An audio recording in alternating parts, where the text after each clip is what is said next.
What if I told you that the most feared warriors of the North once sailed thousands of miles just to face the mighty Islamic Empire? Most people think Vikings only raided monasteries and small villages.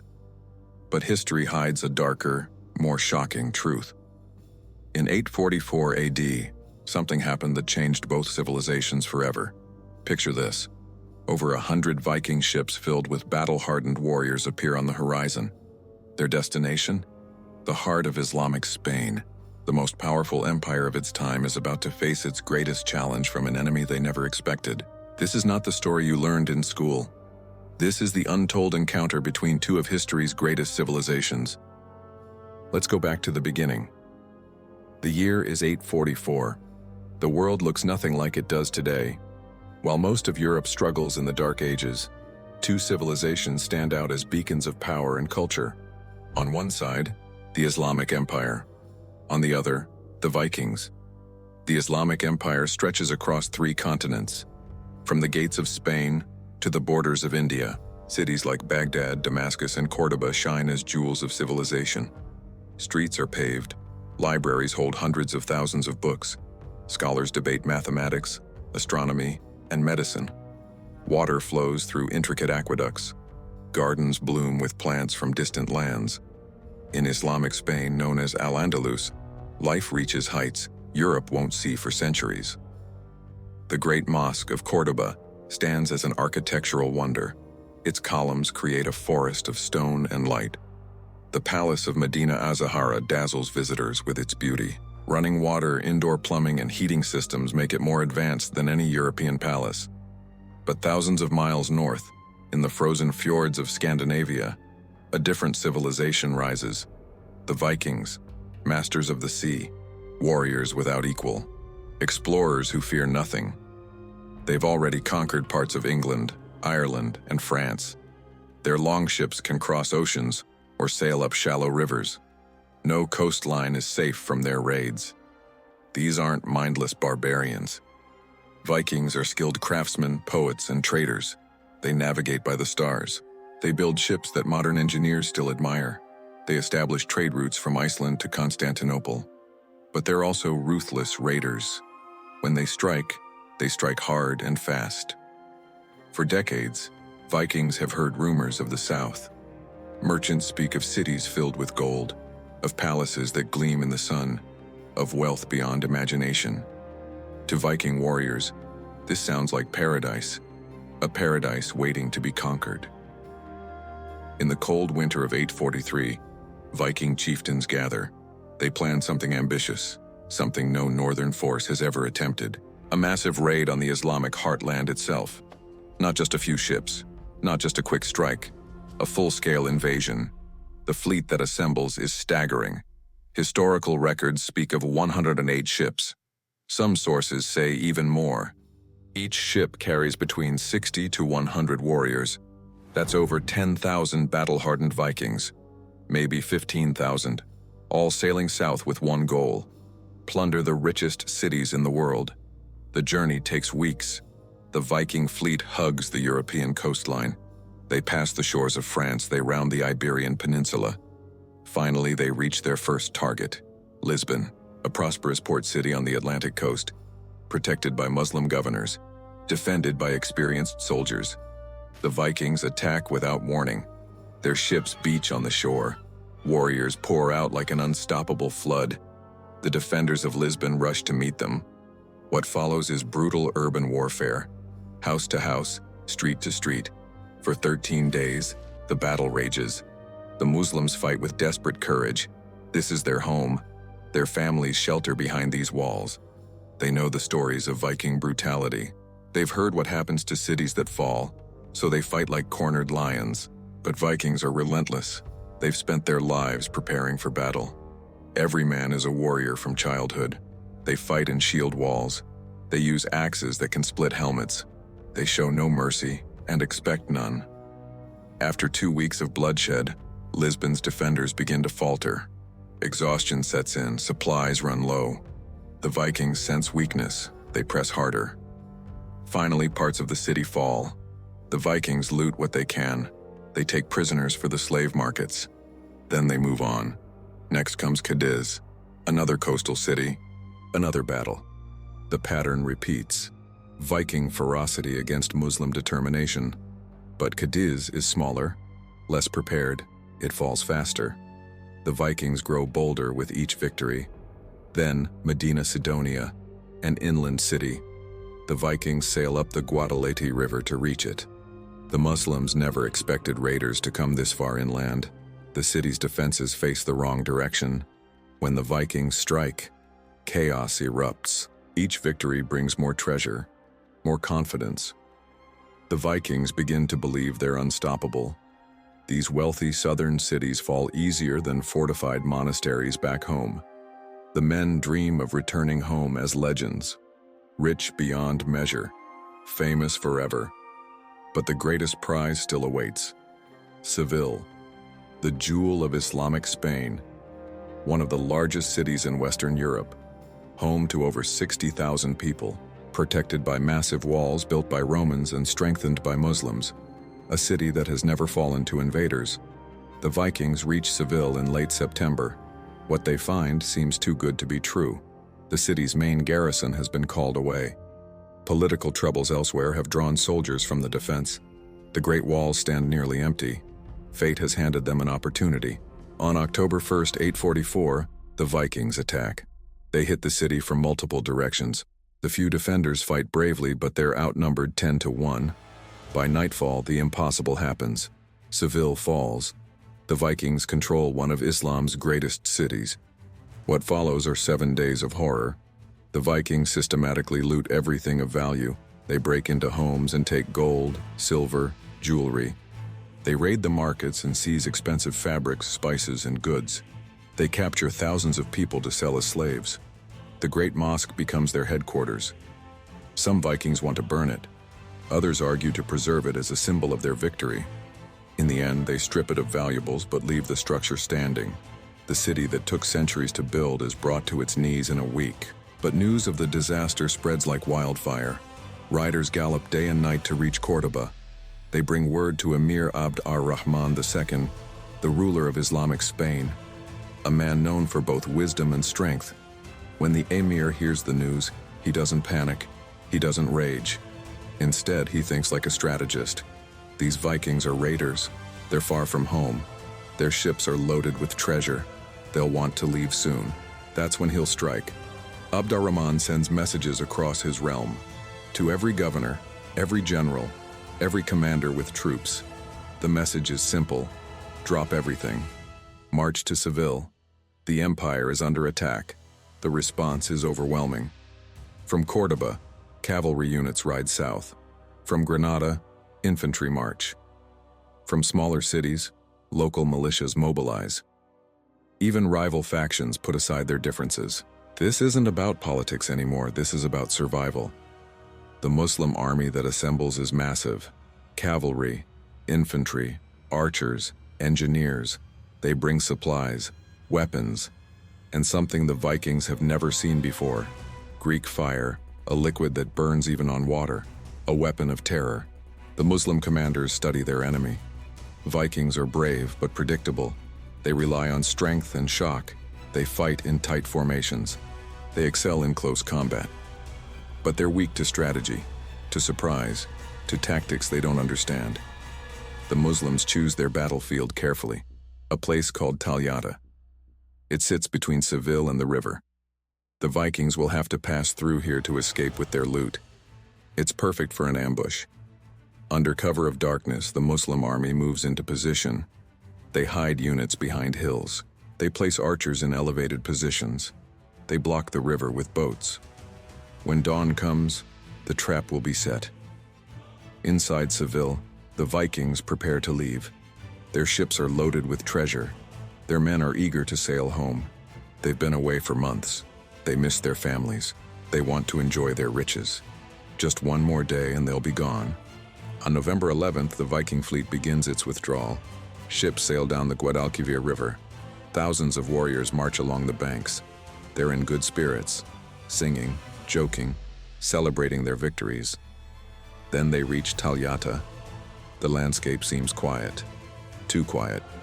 Experienced warriors sense something wrong, But before they can react, the trap springs. Muslim cavalry charge from both flanks. Archers rain arrows from elevated positions. Infantry blocks the road ahead. The Vikings find themselves surrounded, compressed into a killing zone. The Vikings try to form shield walls, but they're caught in marching formation, not battle formation. Chaos spreads. Orders are shouted but can't be heard over the noise. Some warriors try to reach their ships. Others stand and fight where they are. That's when the Muslims unleash Greek fire. Ships burst into flames. The fire spreads faster than men can react. It burns on water. It sticks to wood and flesh. Vikings who've never known fear suddenly understand terror. The battle becomes a massacre. Muslim cavalry circles the Viking formation, cutting down anyone who tries to escape. Archers target leaders and champions. Infantry pushes forward with spears and swords. The Vikings fight with desperate courage, but they're trapped. For hours, the fighting continues. The sun climbs higher. The heat becomes unbearable. Vikings in heavy armor begin to collapse from exhaustion. Still, they fight, because surrender means death or slavery, and Vikings would rather die with weapons in hand. But eventually, even Viking courage has limits. Their formations break. Their leaders fall. Their ships burn. Thousands lie dead or dying. Those who remain throw down their weapons. The unthinkable happens. The Vikings surrender. The aftermath is brutal. Muslim sources describe the scene in vivid detail.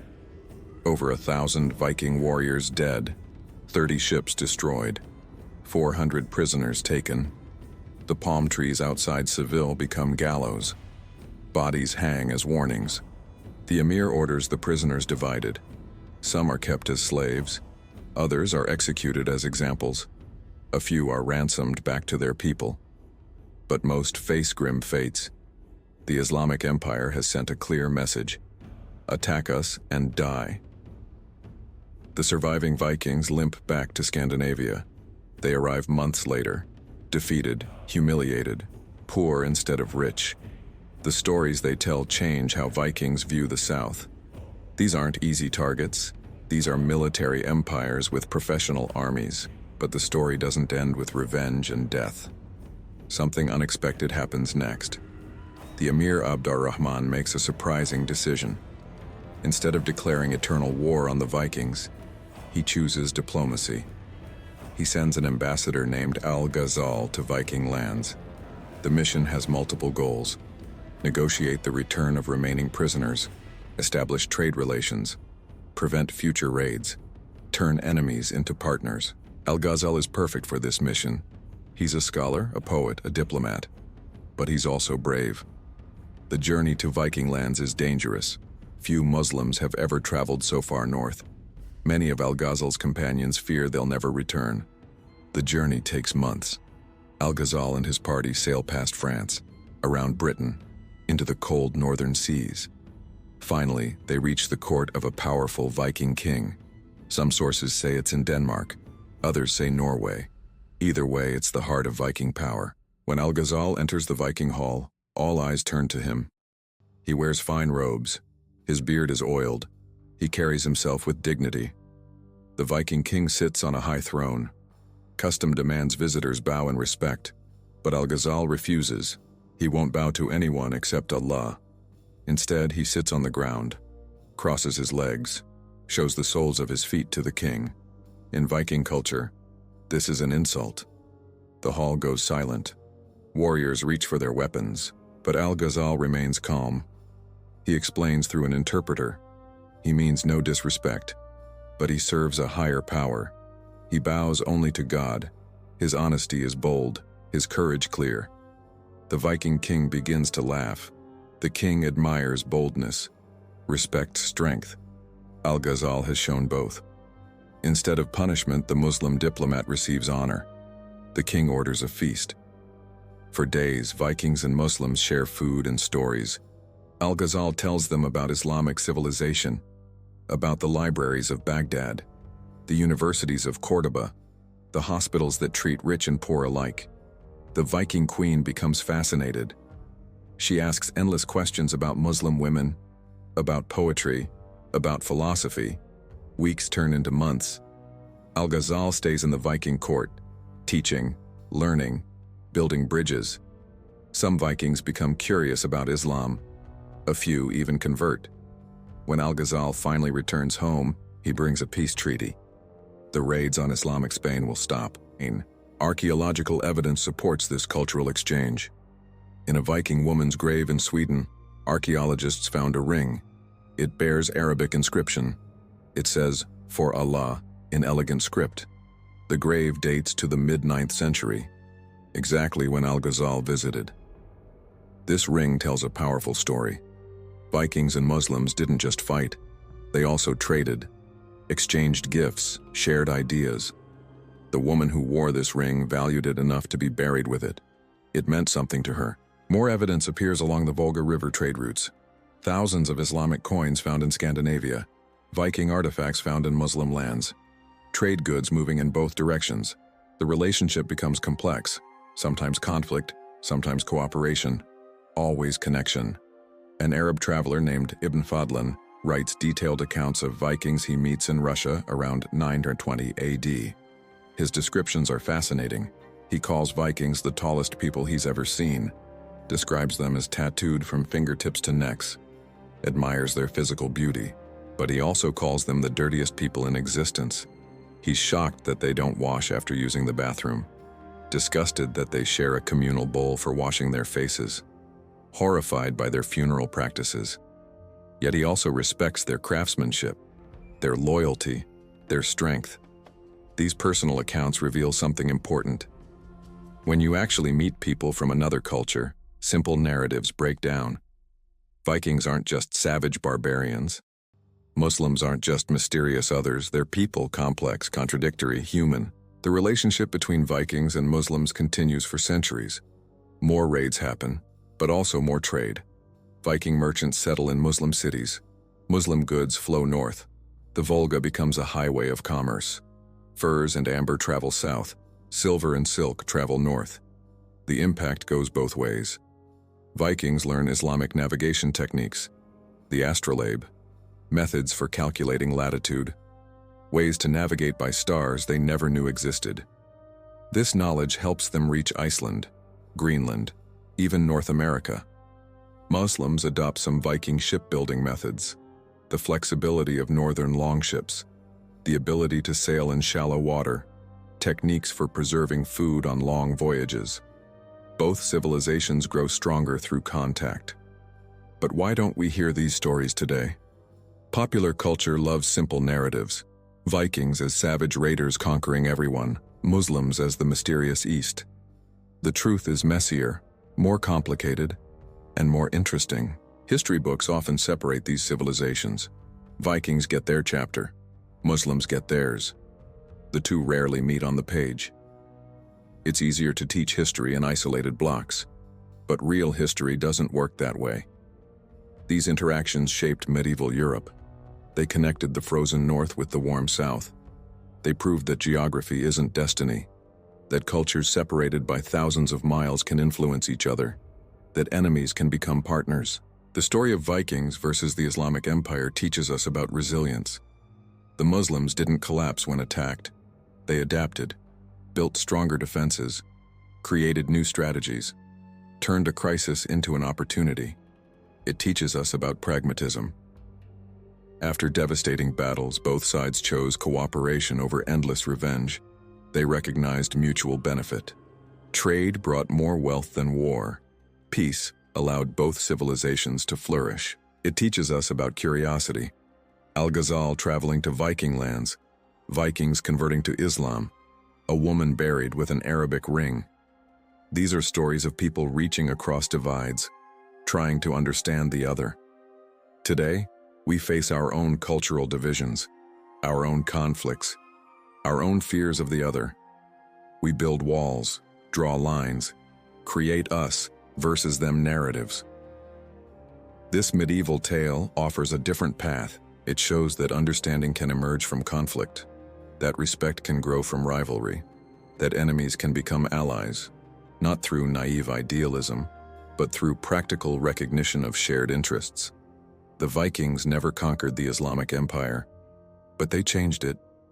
The Muslims developed their first real navy after the Seville attack. They strengthened coastal defenses. They became a maritime power.